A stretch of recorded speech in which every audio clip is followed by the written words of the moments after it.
Hi. Hi. Hi. Hi. Hi. Happy you guys to share this video and give your opinions in the comments below.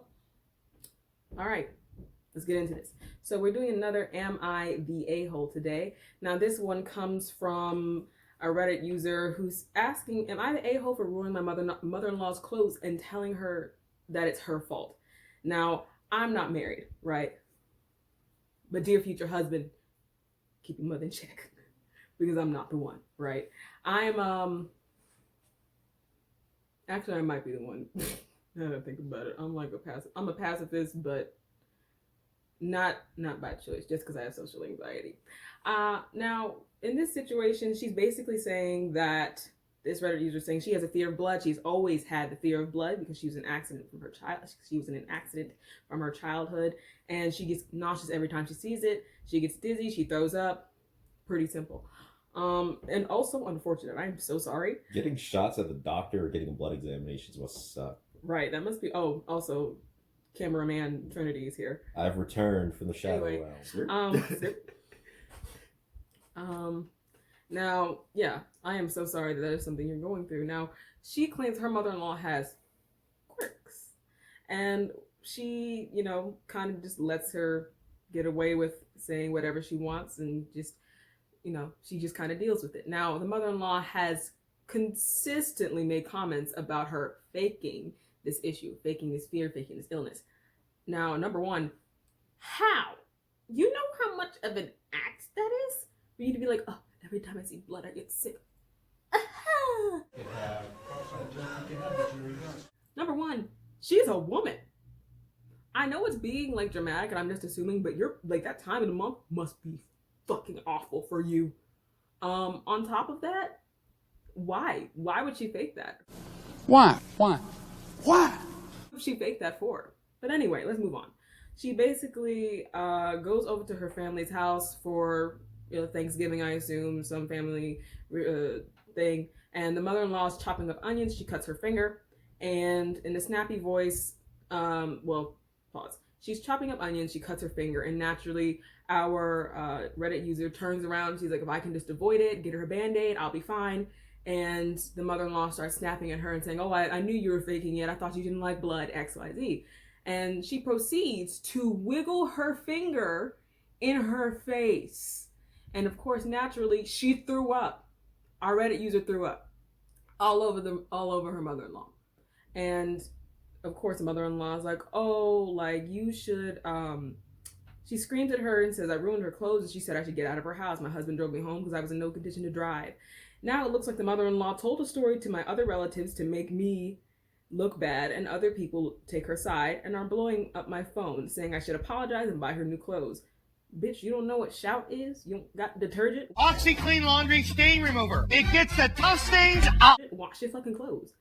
I replied that it was her fault, but I'm starting to think that I might really be the asshole. Reddit, please help me. Well, first things first, which has already been stated unanimously, no, you're not an asshole for this. And your mother-in-law's not a nice lady. I almost said something out of character. That wasn't nice. It was bitch. She was gonna say bitch. Shut up. Here's my thing. This is very much so like, in my opinion, this is like just a serious form of bullying, because I remember when I was in high school, I had a condition. I'm not going to go too much into it. It had to do with my weight, but it made certain physical activities very difficult. I was physically going through a lot, and since I was 12, by the time I got into high school, so it was like 4 years, I had a note from my doctor that said I could not do physical education, and my teacher, the PE teacher, ignored it. Because she swore up and down that I was lying. She swore up and down that I just got this note because I'm overweight and I didn't want to do it. And whatever the case may be. Not realizing that the severity of this condition was like, no, bitch, she's better off sitting down. I was taking medicine that quite literally it made me sick. Sometimes I would literally go to the bathroom by myself. It was very intense. This is just me spilling the tea, I guess. And to be told that you're lying when you were literally sick, or you can get sick, or something bad could happen to you, is the worst feeling in the world. Because why would anyone fake that? Why would you fake having a fear of blood? Why would you fake nausea? In my situation, why would I fake a condition that I didn't want? Yeah, it's very much so like maybe a generational difference, because back in the day, mental health was not at all taken seriously. We don't know how old the mother-in-law is, but she's probably from the same generation as our mother and father, so she may not. Our parents, we were blessed enough to have parents that actually give a crap about us and actually look into mental health over time and learn about it and understand it. These people may not be aware. For all we could know, they could have a completely, by society standards, a completely mentally stable family. They would never have to meet somebody with a phobia of blood or PTSD. They would never have to meet somebody with depression or anxiety. They wouldn't have to meet anybody like that. If she didn't ever have to meet somebody that had that, these illnesses, number one, more than likely, somebody with depression. Somebody with anxiety.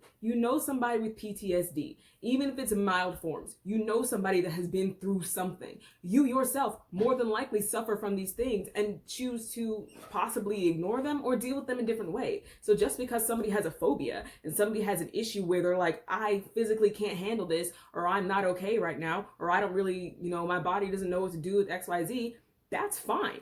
Why would you, number one, assume that she was faking it? And number two, even if you weren't raised with the understanding of mental health or phobias or anything like that. No, ignorance does not excuse her actions whatsoever. Yeah, that's what I'm saying. Is that even if you were raised ignorant, how can you, number one, live in ignorance?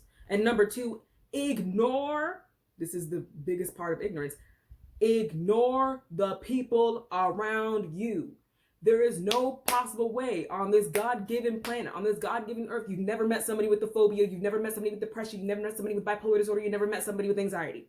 It's impossible. Quite literally impossible. This is coming from somebody with depression and anxiety and probably a bunch of other stuff that she just can't afford to get figured out right now.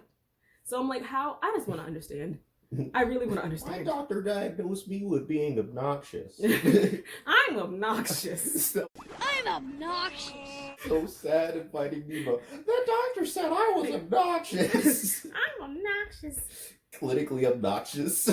So that was but that was that. The end all be all. No, you are not an a-hole, darling, and I just genuinely hope that you don't ever feel like you are. Oh, here's another thing. I for a long time did not like being touched. I for a long time would almost react violently when being touched. I can attest to this. And to the point where I would jerk, I would literally try and swing at you if you touch me. Now, number one, I'm no longer like that. At least I'm not as bad. I might flinch and I don't react violently anymore. I might be like, but I'm not as bad as I was anymore.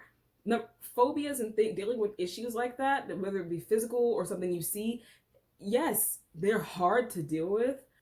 It's hard to deal with, but it's not impossible to handle. And so she did her best. You did your best to avoid being sick, to avoid being nauseous. You did your best to protect yourself, and she took that from you.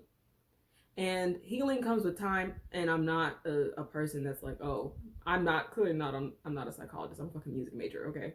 But healing comes with time, and my hope and my prayer for you is that whatever it is that happened to you and whatever it is you're currently dealing with, I genuinely hope that, you get better and that you find, some type of peace within where you are and who you are and things that you're not okay with. And I'm sorry that your mother-in-law had to be this genuinely disgusting and really a bully. All that being said, also just childish, because that was so childish. That's like someone saying, I have a phobia, I'm afraid of worms, and then pick up a worm and put it in your face. Just go, see? You look at it! See? You're faking it. Like, why would you do that? But stupid. All that being said, thank you so much for watching this video. Subscribe to my channel.